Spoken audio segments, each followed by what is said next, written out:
API slash external, हाँ ठीक है। तो यहाँ पर मुझे बहुत सारा डेटा मिल गया है और मैं इस डेटा को जेसन फॉर्मेट के अंदर यहाँ पर प्रिंट करने के बाद DT प्रिंट, ये कुछ गड़बड़ हो रही है। अच्छा, डेटा हमारे पास बहुत ज़्यादा आ गया है बट इसकी स्पेसिफिक कोई फॉर्मेटिंग नहीं हुई। So will see what is the issue. But ये सारा का सारा क्या है, डेटा है ये सारा का सारा ना, स्पेसिफिक। फॉर्मेटिंग आपके पास आ रही है? Yes sir. यस सर, आ रही ये है। प्रिंट चल रहा है? यस सर, वर्क कर रहा सही।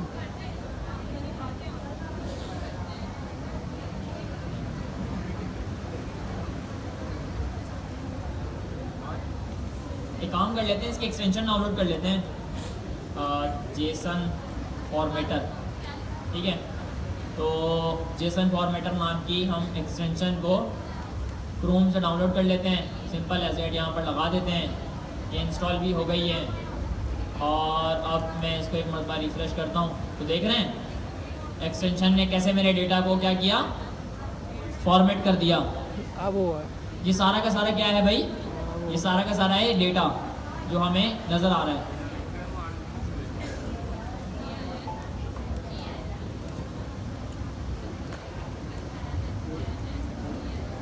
अच्छा, अभी हमने एक एक्सटर्नल एपीआई को यूज़ करके अपनी एपीआई बनाई है। तो वही कुछ स्टूडेंट्स पूछ रहे थे कि अब अपना डेटा बनाएंगे हम लोग तो कितना टाइम लग जाएगा ना। अब एक तो है ये कि अगर कोई प्रोडक्ट आपके पास आता है और आपकी अपनी इन्फॉर्मेशन है, आपकी कंपनी की इन्फॉर्मेशन है, तो समझ में आता है अपनी एपीआईज बनाएं, अपने डेटाबेस बनाएं, सारा कंटेंट उसमें रखें।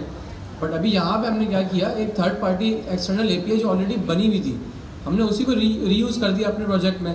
और अब दो तरीके थे, एक तो हम उस एपीआई को डायरेक्टली कॉल कर सकते थे अपनी वेबसाइट में और डेटा शो करवा सकते थे। बट हमने एक दूसरी अप्रोच फॉलो की। उसमें हमने क्या किया कि एक हमने दूसरी एक्सटर्नल एपीआई को यूज़ करके हमने अपनी एक एपीआई बनाई है और फिर उस एपीआई को यूज़ करेंगे अपनी फ्रंट एंड पे और जो डेटा सारा है वो हम शो करवा सकते हैं इजीली। तो हुआ क्या कि हमने एक किसी और की एपीआई यूज़ की जो ऑलरेडी बनी हुई थी। अब जैसे इस जो हमने एपीआई यूज़ की है जेसन प्लेस होल्डर की एपीआई थी, इसी तरीके से बहुत सारे एपीआई प्रोवाइडर्स हैं और आपको हर टाइप की एग्जांपल्स मिल जाएंगे। अब चाहे वो गेट की एपीआई चाहिए हो, आपको डिलीट की चाहिए हो, पुट की चाहिए हो, कोई भी एपीआई चाहिए हो, हर टाइप की एपीआई आपको मिल जाएंगी। डमी एपीआई सर्च करके मिल जाएंगे आपको इजीली। अब हम एक अपनी एक वेबसाइट बना सकते हैं न्यूज़ के नेम से, जहाँ पे हम सारी न्यूज़ शो करवा सकते हैं। और बहुत सारी ऐसी वेबसाइट्स हैं, आपको मिल जाएंगी, एपीआई सर्च करें डमी न्यूज़ एपीआई, वहाँ पर सारी आपको एपीआईज मिल जाएंगी जहाँ पे लेटेस्ट न्यूज़ आ रही होती हैं। बट कुछ पैकेजेस होते हैं उनके, कुछ फ्री होते हैं, कुछ पेड होते हैं, तो हर चीज़ वहाँ पे आपको मिल जाएगी इसी तरीके से। अभी यहाँ पे हमने जैसे एक एग्जांपल के लिए यूज़ किया है और यहाँ पे जो एपीआई हमने यूज़ किया उसमें चार ऑब्जेक्ट्स हमारे पास, चार प्रॉपर जो रिसीव हो रहे हैं हमारे पास, यूज़र आईडी, टाइटल और बॉडी। अब हमने क्या किया, अब डेटा हमारे पास जो आ रही है इसको हमने कहीं शो नहीं करवाया हुआ। अभी जो हमने यूआरएल लिखी है, जस्ट एपीआई कॉल कर रहे हैं हम लोग इसको। अब इसको हम अपनी फ्रंट एंड में इंटीग्रेट कर सकते हैं इजीली और वो पूरा तरीका वो इंशाल्लाह आपको हम कवर करवाएंगे। फ्रंट एंड पे जाके जो हमने अपनी एपीआई बनाई है ना, हम उसको कॉल करेंगे। हम इस एपीआई को डायरेक्टली भी कॉल कर सकते हैं, बट हमने उस एक्सटर्नल एपीआई को यूज़ करके अपनी एक एपीआई बनाई है ना, तो हम अपनी एपीआई का जो राउट हमने बनाया था, क्या राउट बनाया था हमने एपीआई के एपीआई स्लैश एक्सटर्नल, तो हम उस एपीआई को कॉल करेंगे और जो डेटा अभी आपके पास स्क्रीन पे शो हो रहा है वो सारा डेटा हम अपने पास फ्रंट एंड पे शो करवा सकते हैं और अच्छे से उसकी यूआई बना के उसको हम इंटीग्रेट कर सकते हैं।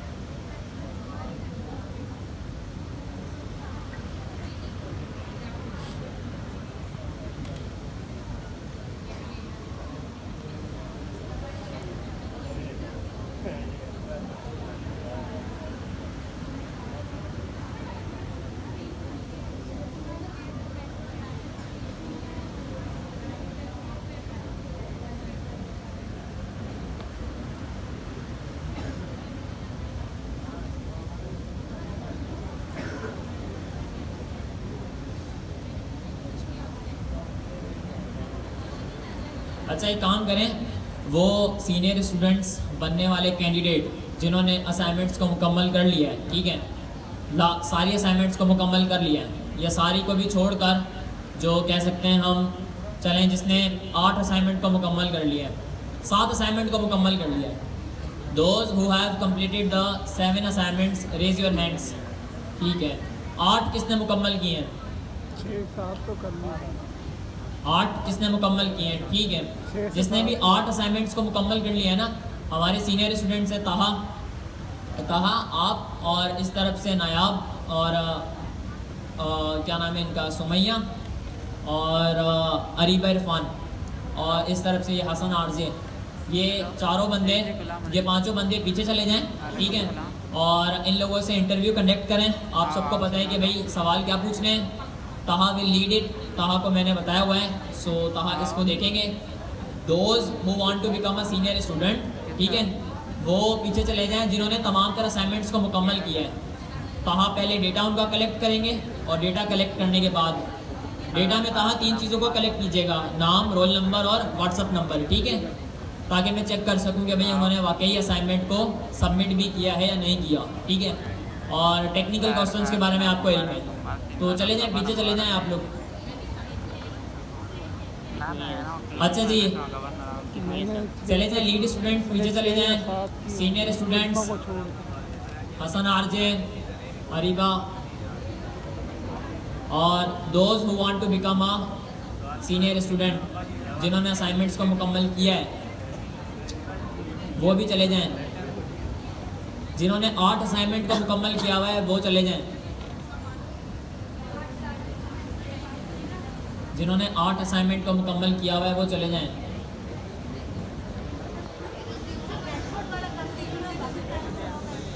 आप भी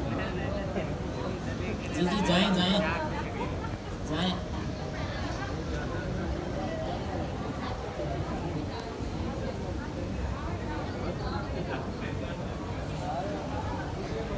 अच्छा जी, चलें हम कंटिन्यू करते हैं। जिन्होंने 8 असाइनमेंट्स को मुकम्मल किया है वो पीछे चले जाएं। अच्छा, जल्दी से इनका डेटा कलेक्ट करें। नायाब आप इस तरफ से लीड कीजिएगा, और कहा आप वॉइस में से लीड कीजिएगा। डेटा लें और फ़ौरन टेक्निकल सवाल जवाब पूछें इनसे, और उसके बाद फिर डिटेल्स बाकी के मैं खुद चेक कर लूँगा। अच्छा जी, चलें अब हम जो है वो यूआई वाला पार्ट कर लेते हैं जब तक, ठीक है। यूआई वाला पार्ट बहुत सिंपल है, बहुत ही ज़्यादा सिंपल है। आपने क्या करना है, आपने सिंपल एज दैट, आपने क्या करना है, आपने एक राउट बनाना है यहाँ पर, ठीक है। और उस राउट का कोई भी नाम हो सकता है। मैं यहाँ पर नाम दे देता हूँ फेच पोस्ट, पोस्ट को फेच करने का राउट, ठीक है। और आप सबको पता है कि फाइल जो बनेगी इसके अंदर वो बनेगी page.tsx की फाइल, ठीक है जी जी कर रहा हूँ। Page minus post. अच्छा जी, फेच, अच्छा ऐप वाले फोल्डर के अंदर एक राउट एक बनाएं, फोल्डर बनाएं फेच पोस्ट नाम का, ठीक है, और उसके अंदर page.tsx की फाइल बनाएं जल्दी से। ये रही, जल्दी से बना लें। यस सर, क्रिएट हो गई। बहुत जल्दी बना ली।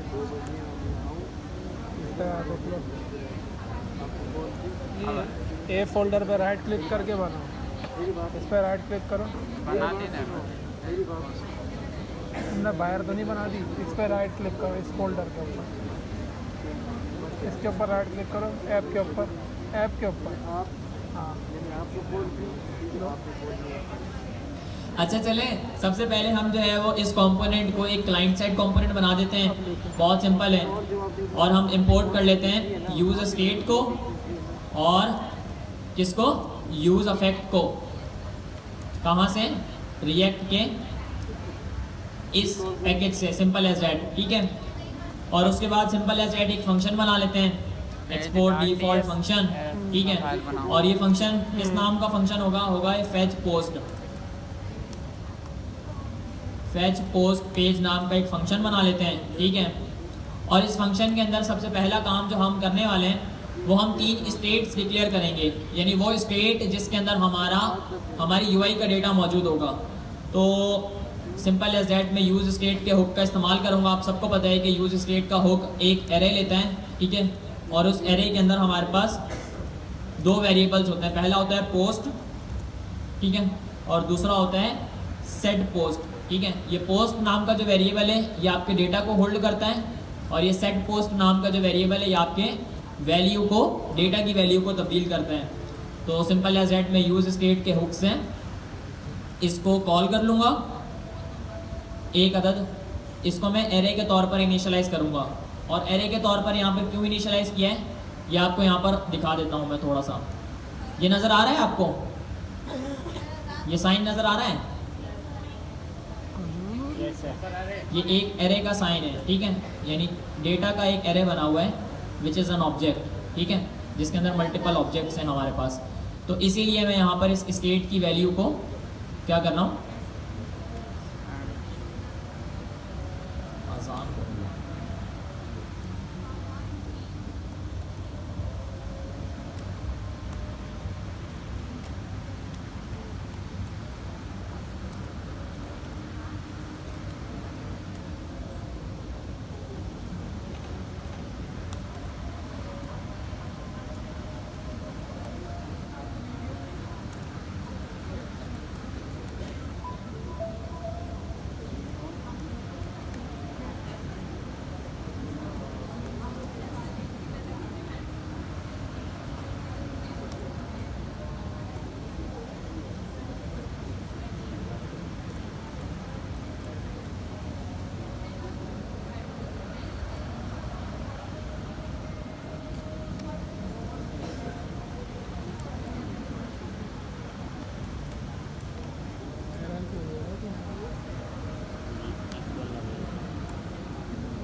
कोडियम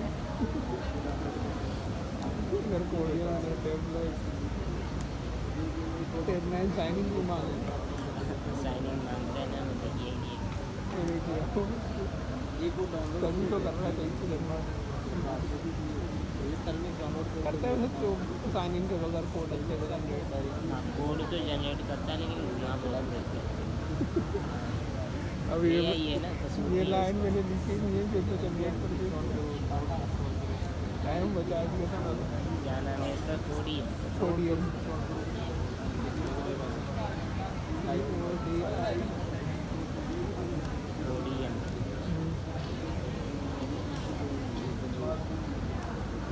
अब मैं देखता हूँ मेरे पास कहाँ पे है, ये नहीं कोड आई ब्लू कलर ये वाला है ना। AI coding auto. अच्छा जी, हमें जो दूसरी स्टेट्स बनानी है, ठीक है, पहली स्टेट होगी हमारी एरर की, एरर्स को लेने के लिए और उनको रिजॉल्व करने के लिए simple as that use state के हुक का हम इस्तेमाल करने वाले हैं, ठीक है, और वैल्यूज़ की हम एम्प्टी रखेंगे अभी के लिए, ठीक है। वैल्यू को अभी इनिशियलाइज नहीं किया, इस वजह से हमें यहाँ पर एरर्स मिल रहे हैं। तीसरा हम बनाएंगे लोडिंग का जी।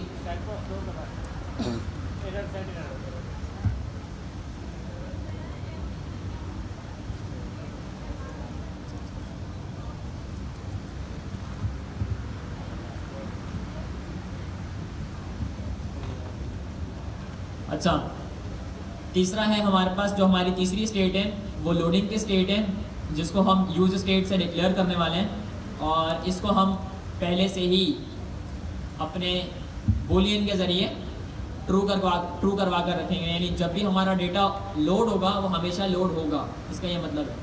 बल्कि मैं अगर आपको थोड़ा सा यहाँ पर डेमो भी दिखा दूँ, अगर अभी देखिएगा मैं इसको रिफ्रेश करता हूँ ना, डेटा आपके सामने शायद आपको नज़र ना आ रहा हो, ये बिल्कुल नैनो सेकंड का काम है, आपके सामने शायद आपको भी शो अप नहीं होगा, डेटा ये लोड हो रहा है यहाँ पर बिहाइंड द सीन ना।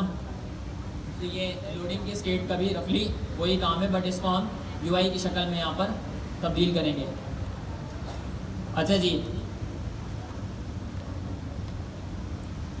अच्छा अब जो है वो हम एक यूज़ इफेक्ट के हुक का इस्तेमाल करने वाले हैं, ठीक है। और सिंपल एज डैट इसके अंदर एक अदद हम एरो फंक्शन बना लेंगे। एरो फंक्शन आप सबको पता है क्या होता है, बड़े फंक्शन को राइट करने का एक शॉर्टकट तरीका इज़ कॉल्ड एरो फंक्शन, ठीक है। इसके अंदर हम वो फेच वाले फंक्शन का इस्तेमाल करेंगे जो हमने पहले भी किया था। हमने कहाँ किया था फेच वाले फंक्शन का इस्तेमाल? अगर मैं आपको दिखा दूँ इस API के अंदर, तो यहाँ पर ये ना हम अपने इस वेरिएबल को फेच कर रहे थे with the help of fetch function, ठीक है, जो एक बिल्ट इन फंक्शन होता है। अच्छा, इस फेच के अंदर बेसिकली हम क्या करने वाले हैं, हम अपनी API के राउट को कॉल करेंगे, यानी वो जगह जहाँ पर मेरा डेटा पड़ा हुआ है। और ये डेटा मेरा कहाँ पर पड़ा हुआ है, /API/external, ठीक है। इसके अंदर मैं दो मेथड्स का इस्तेमाल करूँगा। पहला मेथड .then का, ठीक है। आप सबको पता है कि भाई .then के मेथड का इस्तेमाल जनरली हम लोग क्यों करते हैं, क्यों करते हैं कोई बताएगा?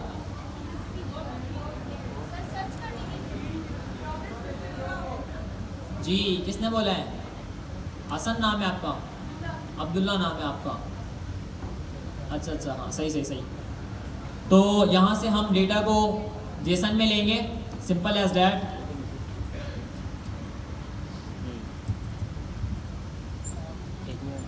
यानी रिस्पॉन्स को हम यहाँ पर सिंपल एज डैट जेसन में कन्वर्ट करेंगे। इट सीम्स कि वो टाइपिंग मिस्टेक हो गई है। ट्रू करना है। अच्छा, डेटा को हम लेंगे जेसन के अंदर। सर जेसन का ये बेसिकली ये जो ऑब्जेक्ट है ये क्या काम करता है ज़रा बताइएगा विद अ सिंपल एग्जांपल। अच्छा, हमारे पास डेटाबेस पे जब डेटा जाता है ना, तो वो जेसन की फॉर्मेट में होता है। अब .json का मेथड क्या करता है, अब UI में जब हम कोई डेटा दिखाना चाह रहे हैं ना, तो हम जेसन फॉर्मेट में कभी नहीं दिखा सकते। हमें जावास्क्रिप्ट की ऑब्जेक्ट फॉर्म में डेटा चाहिए होता है। अब जो डेटा API से हमें रिसीव हो रहा है वो जेसन फॉर्मेट में रिसीव हो रहा है, तो उसको हम UI में नहीं दिखा सकते या उसकी मैपिंग नहीं करवा सकते हम लोग, क्योंकि डेटा जो हम मैपिंग करवाते हैं उसके लिए हमें ऑब्जेक्ट की फॉर्म में चाहिए होता है, जिसे हम कहते हैं की वैल्यू पेयर। एक हमारे पास की होती है और उसकी फिर आगे वैल्यू होती है। तो अभी हमारा जो डेटा रिसीव हो रहा है वो जेसन फॉर्मेट में रिसीव हो रहा है, जिसमें की वैल्यू में डिफरेंशिएट नहीं हुआ होता। की और वैल्यू दोनों सेम फॉर्मेट में होती है, जिसमें कर्ली ब्रेसेस लगे हुए होते हैं हमारे पास। तो अब हम UI में डेटा शो करवाना चाह रहे हैं, तो हमें उस जेसन फॉर्मेट को कन्वर्ट करवाना पड़ता है अपने जावास्क्रिप्ट ऑब्जेक्ट फॉर्म में। तो अभी जैसे ये चेक करें, जो एग्जांपल हमारे सामने खोली हुई है सर ने, उसमें क्या है, डेटा हमारे पास जेसन फॉर्मेट में है। अब हम अगर UI में शो करवाना चाह रहे हैं तो हम यूज़ करेंगे response.json का फंक्शन। उससे क्या होगा, हमारा जो डेटा जेसन फॉर्मेट में है वो ऑब्जेक्ट फॉर्म में आ जाएगा, मतलब कि वो जेसन से कन्वर्ट होकर की वैल्यू फॉर्म में आ जाएगा। और फिर हम की बेस पे अपने डेटा को हम अपनी UI में यूज़ कर सकते हैं और शो करवा सकते हैं। एग्जैक्टली ऐसा ही है। अच्छा, तो उसके बाद मेरे पास एक और देन का मेथड है जो कि हमारी प्रॉमिस की दूसरी स्टेट को चेक कर रहा है। पहला तो हमारा काम था कि भाई डेटा को लेना, डेटा को हमने यहाँ पर इस API के ज़रिए ले लिया with the help of fetch function. और आप सबको पता है कि भाई हम यूज़ इफेक्ट के हुक का इस्तेमाल इस वजह से करते हैं ताकि हम एक्सटर्नल सिस्टम्स को कॉल कर सकें। हमने एक्सप्लेन लाइक IM5 वाली जो प्रेजेंटेशन मैंने बनाई थी शुरू के दिनों में, याद होगा आपको, तब हमने इस हुक के बारे में डिटेल में बातचीत की थी, अगर आप लोगों को याद हो तो। यहाँ पर फिर मैं सेट पोस्ट नाम का जो फंक्शन है, जो कि ये रहा दिस वन, ठीक है। अब मैं इसके अंदर क्या कर रहा हूँ, इसके अंदर मैं डेटा को डेटा के तौर पर ले रहा हूँ। यानी जो भी मेरे पास ये डेटा है, और ये डेटा मेरे पास कहाँ से आ रहा है, ये डेटा मेरे पास API के ज़रिए आ रहा है, ठीक है। मैंने यहाँ पर पैरामीटर के तौर पर इसको ले लिया, ठीक है।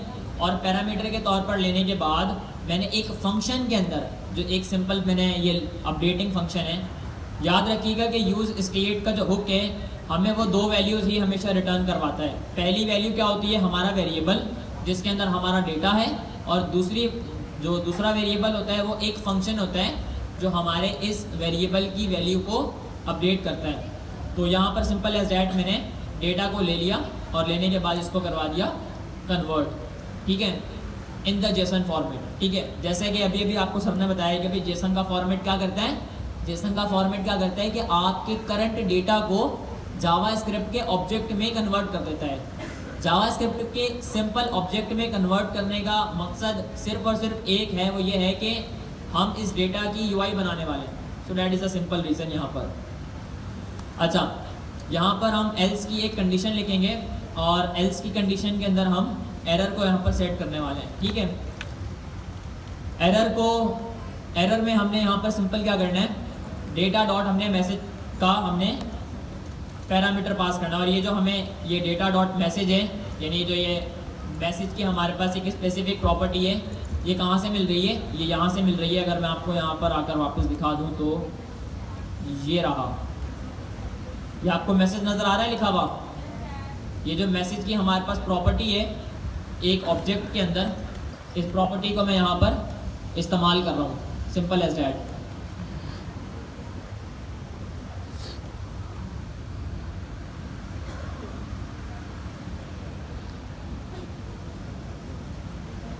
अच्छा जी, यहाँ तक कोड कर लें जल्दी से। कर लिया सर। सर जब तक एक्सप्लेन कर देते हैं छोटे से कोड को। अच्छा, यहाँ पे हमने 3 स्टेट्स यूज़ किए हैं और यूज़ इफेक्ट का फंक्शन यूज़ किया है और फैच यूज़ किया है, डॉट देन यूज़ किया है। अभी आप बहुत कंफ्यूज हो रहे होंगे कि एक साथ इतना कुछ आ गया, कैसे करेंगे हम लोग। अब मैं आपको ना स्टेप बाय स्टेप एक्सप्लेन कर देता हूँ। यहाँ पे हमने 3 अपनी स्टेट्स बनाई हैं। पहली हमारी स्टेट है पोस्ट की और सेट पोस्ट की, जिसमें हमने, अच्छा उससे क्या हो रहा है, हमने उसमें इनिशियलाइज़ किया है एम्प्टी एरे। बेसिकली इसमें हमारा जो भी डेटा हम API से फैच करेंगे ना, वो सारा डेटा हम अपने इसके पोस्ट के वेरिएबल में सेव रखेंगे। अब जाहिर है जब हम UI पेज रिफ़्रेश करेंगे, इनिशियली जो हमारा डेटा एम्प्टी होगा ना, जब तक API कॉल नहीं होती हमारा डेटा एम्प्टी है, कोई डेटा है ही नहीं हमारे पास। तो हमने वहाँ पे इसलिए एम्प्टी एरे रखा है कि अगर जब जैसे ही पेज रिफ़्रेश हो तो हमारे पास डेटा नहीं है, एम्प्टी एरे हो। और जैसे ही उसमें फिर हमने नीचे जो फैच में हमने कंडीशन दी है इफ़ की, वहाँ पे देखिए हम डेटा सेट करवा रहे हैं। मतलब जैसे ही API फैच हो गई, उसका डेटा हमने स्टोर करवा दिया डेटा के वेरिएबल में, और वो हमने सेट पोस्ट के अंदर सेंड कर दिया। तो इससे क्या हुआ, जैसे ही हमारी स्टेट अपडेट हुई तो डेटा हमारा UI पे शो हो जाएगा। ये चीज़ समझ आई सबको? थोड़ी बहुत। नहीं समझ आई? चलिए मैं रिपीट कर देता हूँ। अच्छा, यूज स्टेट हम यूज़ क्यों करते हैं? अपनी स्टेट को अपडेट करने के लिए। एक हमारी होती है इनिशियल स्टेट, एक होती है उसकी दूसरी कोई भी सेकंड स्टेट या फाइनल स्टेट, जिसको हम अपडेट कर रहे हैं और डेटा चेंज कर रहे हैं। अब इनिशियली हमारे पास डेटा एम्प्टी है क्योंकि API कॉल हुई नहीं है। जैसे ही पेज रिफ़्रेश होगा तब हमारी API कॉल होगी ना। इनिशियली डेटा है हमारे पास, कोई डेटा नहीं है।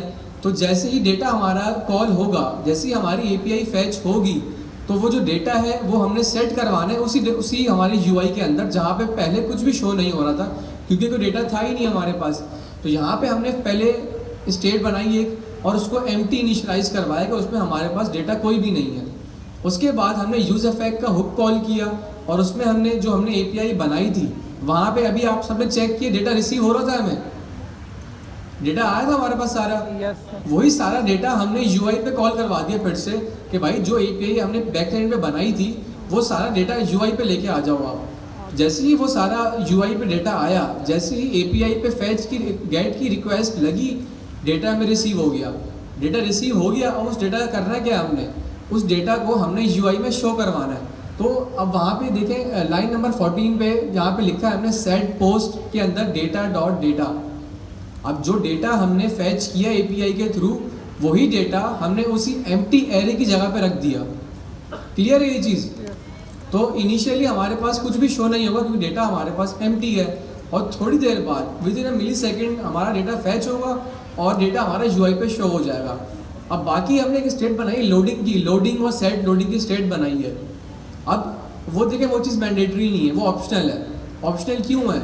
वही बात है, हमारा यूज़र एक्सपीरियंस एक चीज़ होता है। एक बंदा हमारी वेबसाइट पे आया, अब दो वेट कर रहा है कि भाई ये वेबसाइट एम्प्टी की हो, डेटा फैच क्यों नहीं हो रहा। ऐसा होगा ना, आप लोग सोच रहे होंगे कि वेबसाइट वाइट स्क्रीन है तो समझ ही नहीं आ रहा हो क्या रहा है। तो हमने लोडिंग की स्टेट बनाई है, उसमें हमने क्या लिखा है कि जब तक डेटा फैच नहीं हो रहा तब तक हम लोडिंग दिखाते रहे। ये लोडिंग लिखा हुआ है ताकि कस्टमर या जो भी हमारी यूज़र वेबसाइट पे आया है उसको लगे कि हाँ यार वेबसाइट वर्किंग है, काम चल रहा है, कुछ चल रहा है वो वेबसाइट पे। सिर्फ मिली सेकेंड के लिए लिखा हुआ आएगा लोडिंग, या वहाँ पे आपको इमेज लगा दे लोडिंग की, और उसके बाद हमारा डेटा यूआई पे शो हो जाएगा। इससे हमारा यूज़र एक्सपीरियंस अच्छा हो रहा है। ये चीज़ मैंडेटरी नहीं है, बट वही बात है, इससे हमारा यूज़र एक्सपीरियंस अच्छा हो रहा है, हमारी यूआई अच्छी हो रही है। इसलिए हम ये स्टेट बनाते हैं अलग से लोडिंग की, कि जब तक डेटा फैच नहीं हुआ या जब तक डेटा एम्प्टी है तब तक आप स्क्रीन पे लोडिंग दिखा दो, ताकि कस्टमर को लगे कि हाँ वेबसाइट पे कुछ चल रहा है, कुछ देखते, कुछ वेट कर लेता थोड़ा समय। जैसे ही डेटा अपडेट होगा, जैसे ही हमारी फैच की रिक्वेस्ट लगेगी, गेट की रिक्वेस्ट लगेगी, हमारी एपीआई कॉल होगी, तो जो डेटा रिसीव हुआ, जो डेटा अभी हमने चेक किया था, वो डेटा जैसे ही रिसीव होगा हमें, वो automatically within millisecond हमारी यूआई पे अपडेट हो जाएगा। तो इसलिए हम लोडिंग की स्टेट यूज़ करते हैं। ये वाला कॉन्सेप्ट क्लियर हुआ आपको कि लोडिंग की स्टेट हम क्यों यूज़ कर रहे हैं? क्लियर है? चलिए आप देखते हैं आगे क्या हो रहा है इसमें।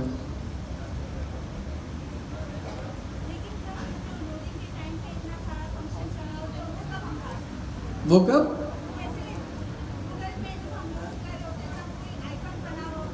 एग्जैक्टली वही चीज़ है। अभी यहाँ पे हम कंडीशन, अभी रिटर्न लिखा है हमने, वहाँ पे कंडीशन देंगे हम लोग। अब जैसे मैंने आपको बताया था लाइक 2 से 3 क्लास पहले कि हम स्टेट की बेस पे स्टाइलिंग कर सकते हैं, स्टेट की बेस पे कंपोनेंट चेंज कर सकते हैं। हम वही चीज़ करेंगे। हम पहले बोलेंगे यूआई में, हम यूआई बनाएंगे, वहाँ पे हम कंडीशन देंगे कि अगर लोडिंग की स्टेट चल रही है तो आपने स्क्रीन पे लोडिंग का आइकन दिखा देना है, और जैसे ही हमारे पास डेटा रिसीव हो जाएगा तो हमने उसकी जगह पे डेटा अपडेट कर देना है। तो ये चीज़ हम यूआई से फिक्स करते हैं। और ये कंडीशनली भी होती हैं। लाइक कभी कभार आपने देखा होगा कि आपको कोई ग्रीन आइकन शो हो रहा है, और जैसे ही आप इसके ऊपर होवर करते हैं तो फिर वो रेड हो जाता है। तो ये कंडीशनली काम भी होता है, ठीक है। ये CSS की मदद से होता है, और टेलविंड CSS में भी स्पेसिफिकली किया जाता है। तो डिव के बाद, अच्छा हाँ, ये यहाँ पर मैंने किया क्या है, ये सब ने यहाँ पर बता दिया है। इन शॉर्ट लब्बे लुबाब ये है कि हम लोग यूज़ इफेक्ट के हुक का इस्तेमाल कर रहे हैं डेटा को लेने के लिए, यूज़ स्टेट के हुक का इस्तेमाल कर रहे हैं डेटा को स्टोर करने के लिए। सेंटर में हम इस्तेमाल कर रहे हैं प्रॉमिस का। प्रॉमिस आप सबने पढ़ा था, जो कि हमारे डेटा को रिजॉल्व करने में या फिर रिजेक्ट करने में मदद देता है। तो उसके लिए मेरे पास .then का मेथड है, और .then के मेथड का मैं इस्तेमाल करते हुए डेटा को जेसन में ले रहा हूँ, ठीक है। और उसके बाद फिर मैंने एक और मेथड लगाया हुआ है .then का, ठीक है। ये भी प्रॉमिस की स्टेट है जो कि फुलफिलमेंट को शो अप करवाती है। इसमें मैं डेटा ले रहा हूँ, और डेटा की मैं स्टेटस चेक कर रहा हूँ कि अगर भी डेटा का स्टेटस सक्सेस है, तो ये जो सेट पोस्ट नाम का मैंने ऊपर बनाया था, स्टेट बनाई थी, उसके अंदर मेरे डेटा को सेट कर दो। नहीं तो फिर क्या करो, एरर वाले के अंदर डेटा को सेट कर दो। अब आप बोल रहे हो कि सर ये जो डेटा है, ये बेसिकली डेटा का पैरामीटर आ कहाँ से रहा है, ये क्वेश्चन है ना आप लोगों का। अब मैं आपको दिखाता हूँ ये आ कहाँ से रहा है। राउट के अंदर जाएंगे, ये डेटा नाम का वेरिएबल नज़र आ रहा है, इसको थोड़ा सा जूम कर लूँ मैं। ये डेटा नाम का वेरिएबल नज़र आ रहा है, ये डेटा नाम का वेरिएबल ही मैं बेसिकली यहाँ पर इस्तेमाल कर रहा हूँ। और ये यहाँ पर मुझे मिला कैसे है, ये मिला है मुझे इस फैच के फंक्शन की मदद से, जो कि मेरी इस API को डायरेक्टली कॉल कर रहा है, जहाँ से मैं डेटा को ले रहा हूँ, डेटा की स्टेटस को चेक कर रहा हूँ। अगर सक्सेसफुली स्टेट फुलफिल हो जाती है तो मैं डेटा को यहाँ पर ले आऊँगा, नहीं तो मैं एरर शो अप करवा दूँगा। .catch और .finally का मेथड क्या कर रहा है कि कोई अनएक्सपेक्टेड एरर, नेटवर्क का कोई एरर आ जाए तब क्या करना है, यानी आपका इंटरनेट फ़ौरन बंद हो जाए तो मुझे ये मैसेज शो अप करवाना है कि भाई कोई अनएक्सपेक्टेड या एक्सपेक्टेड कोई एरर आ गया है, ठीक है।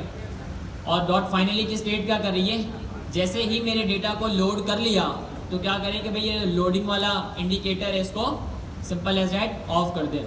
तो यहाँ तक वैसे आपने कोड कर लिया है? Yes sir. ठीक है।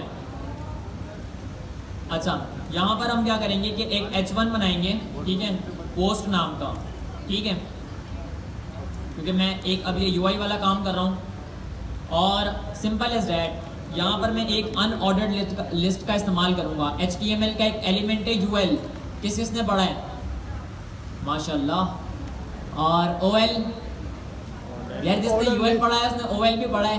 Yes sir. एक ही बात है ना, भाई बहन है ये, या भाई भाई है, या कुछ भी कह सकते हैं आप। अच्छा जी, मैं आपके लिए लड़ूंगा। तो इसके अंदर हम लोग क्या करने वाले यार, हैं, इसमें इसके अंदर हम बेसिकली डायनामिक वैल्यू को लेंगे, ब्रैकेट यानी अपनी ब्रैकेट के गड़बड़ हो रहा है, एक्सप्रेशन edit को करो लेंगे तो। जो भी हमने यहाँ पर राइट किए। तो बड़ी देर तो मैं सिंपल एज दैट लिखूंगा कर्ली ब्रैकेट्स का। कहीं कर्ली bracket ब्रैकेट्स में का यहाँ पर गड़बड़ की इस्तेमाल क्यों कर रहा हूँ, क्योंकि मैं जावा स्क्रिप्ट की कोई ना कोई Bracket की चीज़ को यहाँ पर गड़बड़ लिखने वाला हूँ, जावा स्क्रिप्ट का कोई स्पेसिफिक काम कर रहा हूँ। जीपीटी को तो यहाँ पर मैं लिखूंगा कि भाई जितनी भी पोस्ट हैं हैं, ठीक है, उन पोस्ट के अंदर आप चला दो मैप का मेथड। ठीक है, अगर आपने मैप का मेथड पढ़ा होगा तो मैप का मेथड एक इटरेबल वैल्यू को निकाल कर देता है, यानी सारी की सारी वैल्यू को चेक करेगा और उसके बाद उसको निकाल कर मुझे किसी स्पेसिफिक फॉर्मेट के अंदर शो अप करवा देगा। अच्छा, अब ये हमारे पास मल्टीपल पैरामीटर्स लेता है। ठीक है, करंट सिनेरियो के अंदर हमारे पास जो पैरामीटर यहाँ पर जाएंगे वो होंगे पोस्ट के। ठीक है, ये जो पोस्ट का पैरामीटर है इसके अंदर सारा का सारा डेटा पड़ा हुआ है। डेटा आ कहाँ से रहा है ये अभी मैं आपको दिखाता हूँ। ये जो पोस्ट का मेरे पास पैरामीटर है, ये पोस्ट का पैरामीटर है, मेरे पास एक अदद ऑब्जेक्ट लेगा, सिंपल एज दैट। ठीक है, और जिसके अंदर हमारे पास मल्टीपल वैल्यूज होंगी। पहली वैल्यू होगी ID which is of type number. ठीक है, title which is of type string. ठीक है, यहाँ पर लग रहा है कोई सिंटेक्स एरर है, कर्ली ब्रैकेट्स का कोई सिंटेक्स एरर है। एक मिनट ना, अभी देख लेता ना ये पर। ये तो इसका हो गया, ये इसका हो गया। सर एरो फंक्शन का एरो फंक्शन स्पेसिफिकली अभी हमने बनाया नहीं है, दैट इज़ द रीज़न कि हमें ये एरर शो अप हो रहा है। अगर मैं गलत नहीं हूँ तो नहीं। सर इससे पीछे वाले हाँ मैं समझ गया सही सही।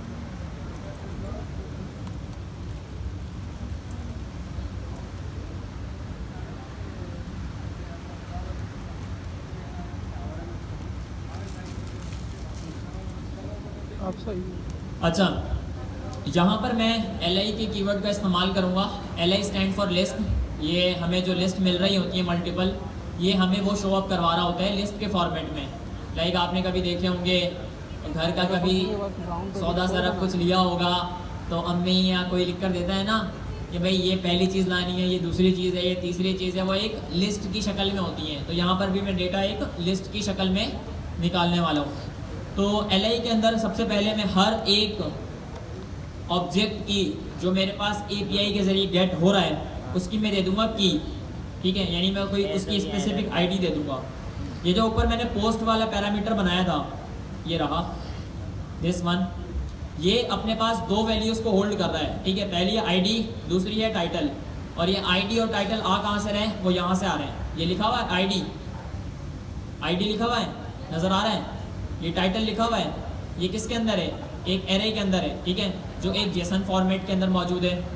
और ये हमारे पास एक पूरा का पूरा ऑब्जेक्ट है, सिंपल एज दैट। अच्छा जी, यहाँ पर मैं क्या करूँगा कि मैं पोस्ट के टाइटल को रिटर्न करवाऊँगा। तो सिंपल एज दैट मैं यहाँ पर हर एक पोस्ट की टाइटल को रिटर्न करवा देता हूँ, सिंपल एज दैट। ठीक है, ये काम हो गया है। इसको रिटर्न भी करवाना है अगर मैं गलत नहीं हूँ तो। अच्छा, इसको रिटर्न हम दो तरीक़ों से करवा सकते हैं। एक तो ये है कि मैं डायरेक्टली इसको यहाँ पर यूज़ कर सकता हूँ अपने page.tsx के अंदर। ठीक है, बट मैंने इसका एक स्पेसिफिक राउट बनाया हुआ है, तो मुझे इसको ऐसे डायरेक्टली यूज़ करने की नीड नहीं है। अच्छा, पहले कोड कर लें जल्दी से ये। यार एक मिनट। अच्छा एक यार ये अच्छा लें, इसकी पिक्चर ले लें जो है ना ये LI के अंदर या कोड कर लें, अच्छा ये LI के अंदर कोड कर लें साथ साथ, वो ज़्यादा और बेहतर है। देखो ना LI के अंदर आपने बायर डाल दिया। बस इसको टाइटल वाला बायर है, टाइटल। हाँ, इन्हें स्पेस तो दो, वो LI के साथ मर्ज हो रहा है। पोस्ट टाइटल का है, ठीक है बस। अभी तक तो इतना है, अभी तक तो इतना है।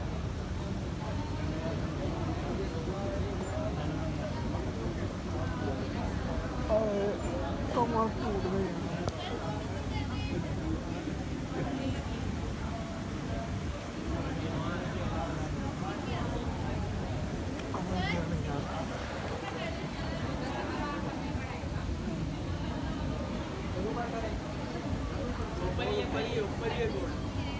सर लास्ट वाला रिटर्न पे जो है डिव वाला डेटा डिव वाला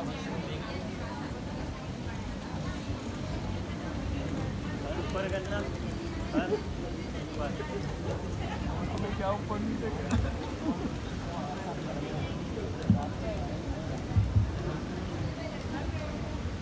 ये क्या रिकॉर्ड कर अभी तो मेरे कारपेट रिकॉर्ड हो रहा है क्या तो पूरी क्लास रिकॉर्ड कर रहा हूँ अच्छा अभी आप लोग को लग रहा होगा यार इतना कुछ पढ़ा दिया एक साथ और कवर कैसे होगा। अब देख कोड की पिक्चर तो ले लिया आपने, वीडियो ले जब खुद ली से ट्राई करेंगे ना एक बार तो आपको खुद आइडिया होगा कहाँ पे एरर आ रहा है और किस चीज़ से क्या फंक्शनलिटी परफॉर्म हो रही है। अभी मैंने जो ऊपर का हमने कोड लिखा था, स्टेट्स जो बनाई थी, इफेक्ट जो बनाया था और जो API हमने कॉल की थी, मैंने वो एक्सप्लेन कर दिया। उससे डेटा रिसीव हो जाएगा हमें। और डेटा को UI में शो कैसे करवाना है हमने, उसके लिए हमने डॉट मैप का फंक्शन यूज़ किया है। लाइन नंबर 27 में दिख रहा है मैप का फंक्शन आपको, यस सर वो यूज़ किया है हमने। अब उसको समझते हैं वो क्यों यूज़ किया है हमने। पहली चीज़ तो ये जी पहली चीज़ तो ये कि अगर हम HTML के बीच में जावास्क्रिप्ट यूज़ करना चाह रहे हैं तो हम कैसे यूज़ करते हैं, कर्ली ब्रैकेट लगा के। इसी वजह से हमारा जो इस फाइल का जो सिंटेक्स है वो page.tsx है। TSX मतलब कि जावास्क्रिप्ट और HTML हम एक साथ लिख सकते हैं, XML कहलाता है बेसिकली ये। अब डॉट मैप का फंक्शन क्या करता है, एरे में वो इटरेट करता है और सारी प्रॉपर्टीज़ को लेके आता है हमारे पास। हमने यहाँ पे पोस्ट डॉट मैप का फंक्शन यूज़ किया। अब जो हमने ऊपर स्टेट बनाई थी, ये जो पोस्ट लिखा हुआ है ये हमारे पास कहाँ से आया, स्टेट से। इनिशियली पोस्ट की स्टेट क्या थी, हमने जो स्टेट बनाई थी एम्प्टी एरे हमने इनिशियलाइज करवाया था ना, जब तक डेटा हमारे पास फैच नहीं हुआ था। और जैसे ही डेटा सेट फैच हुआ, डेटा अपडेट हुआ, उसको हमने सेट पोस्ट की मदद से डेटा फैच करवा दिया था और ऐड करवा दिया था हमने। अब यहाँ पे हमने मैप का फंक्शन यूज़ किया और साथ में हमने उसकी दो प्रॉपर्टीज़ को निकाला उस हमारे एरे में से। अब हमने आपने देखा था UI में हमारे पास 4 प्रॉपर्टीज़ शो हो रही थी ना, यूज़र ID, टाइटल और बॉडी। यहाँ पे हमने कितनी सिर्फ 2 प्रॉपर्टीज़ निकाली उसमें से। कौन कौन सी, ID और टाइटल। अभी हम चाह रहे हैं हम सिर्फ वही 2 प्रॉपर्टीज़ शो करवाएं। हमने ID और टाइटल निकाल लिया। अब वहाँ पे हमने फिर नीचे सिंपल लिस्ट आइटम यूज़ किया LI और वहाँ पे हमने पोस्ट डॉट टाइटल को शो करवा दिया। तो जितने भी हमारे पास टाइटल्स थे उस API के थ्रू हमें रिसीव हुए, वो सारे UI पे हमारे पास प्रिंट हो जाएंगे।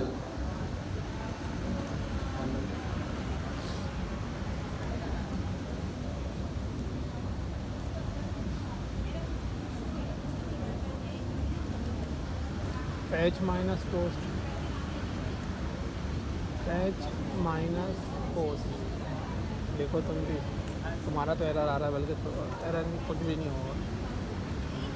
पोस्ट नज़र आ रही है आपको ये बहुत सारी। अब इसमें हमने टेलविंड CSS की स्टाइलिंग नहीं की, हम थोड़ी बहुत स्टाइलिंग करेंगे तो ये इसकी क्या होगा, हमें ये डेटा एक परफेक्ट वे के अंदर शो अप हो जाएगा।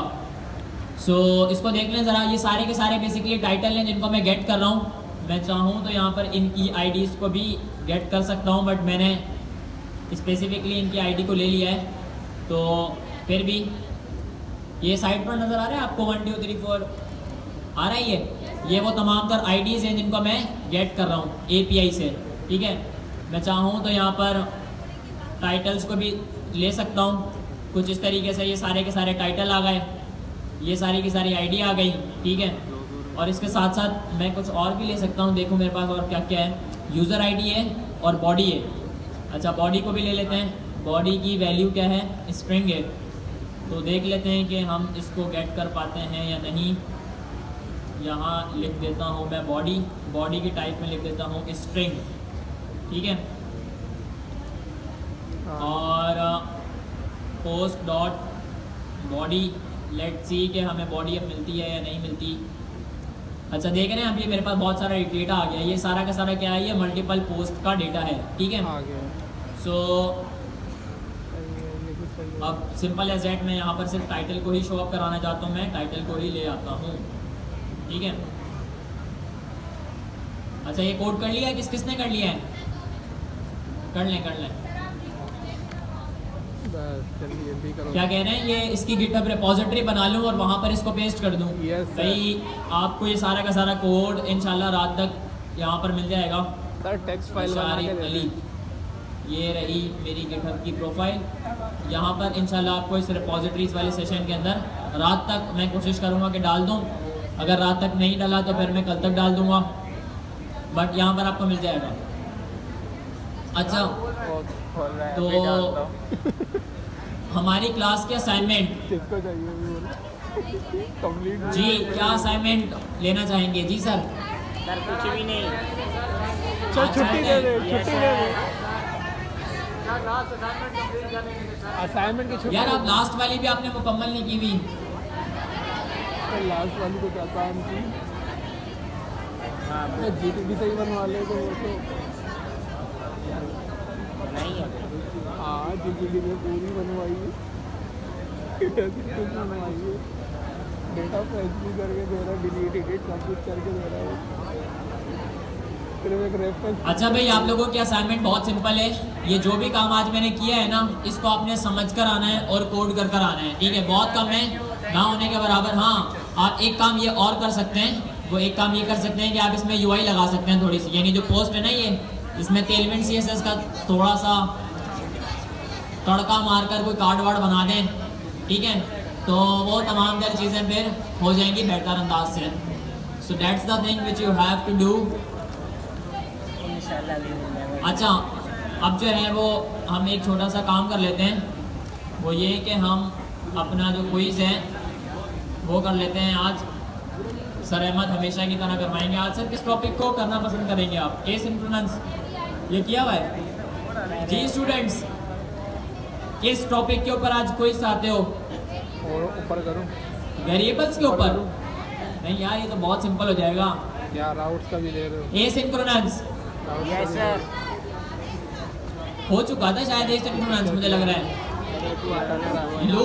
लूप्स हो चुके हैं। अरे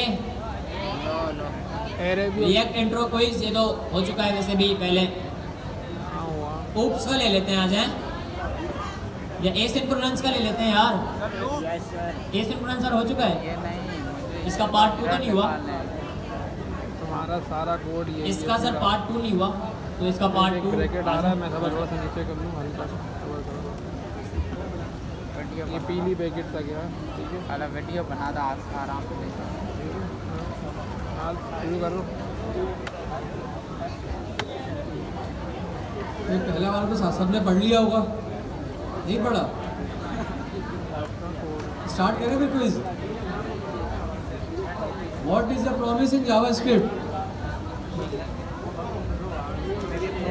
जवाब नहीं मिल रहा किसी का। What is the promise in JavaScript? नहीं मैं तो जा रहा हूँ। ए, आप लोग यार B, hello.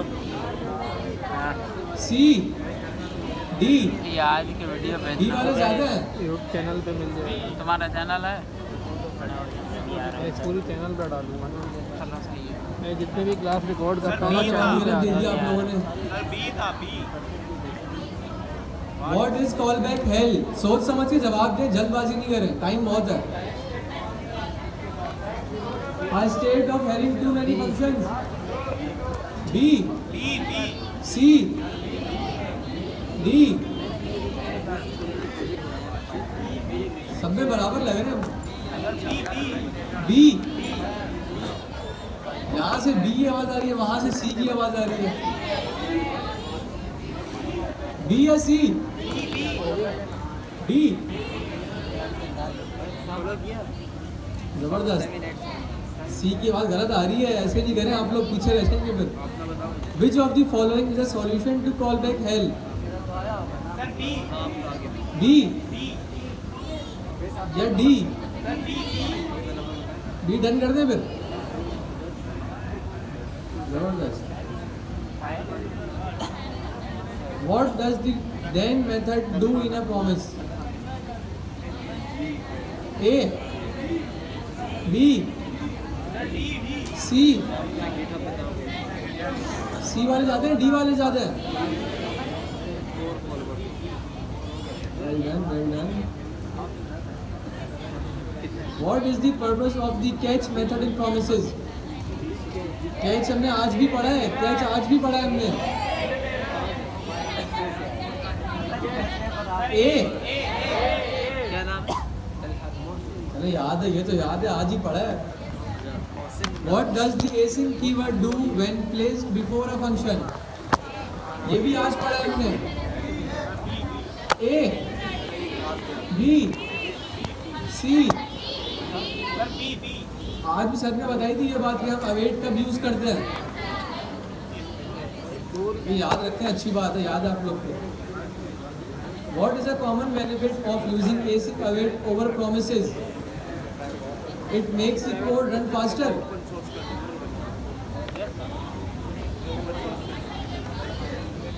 It prevents all errors. D लगा दूं? B या C? B।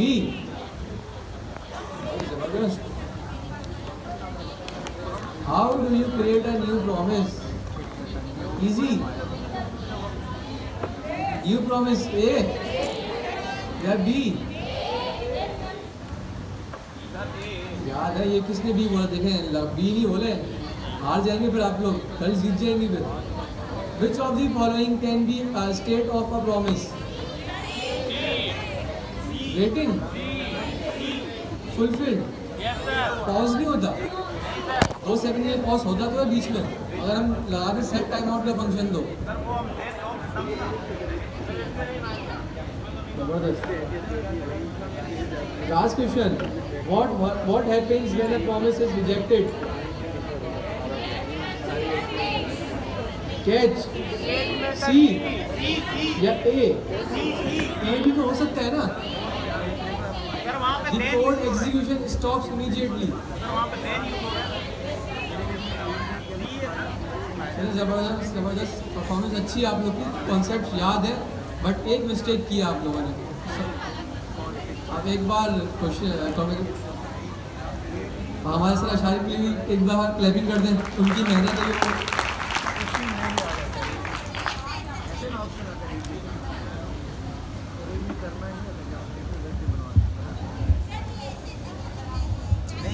अच्छा जी, ये थी हमारी आज की क्लास। इंशाल्लाह हम नेक्स्ट क्लास में मिलेंगे, और प्लीज़ कीप इन माइंड कि जिन्होंने असाइनमेंट्स को मुकम्मल नहीं किया वो असाइनमेंट्स को मुकम्मल कर लें ताकि कोई स्पेसिफिक प्रॉब्लम ना हो। और स्पेसिफिकली इधर गर्ल्स की साइड में बहुत सारे बॉयज़ ऐसे हैं जिन्होंने बहुत सारी असाइनमेंट्स को मुकम्मल किया हुआ है, सो उनकी चेकिंग हो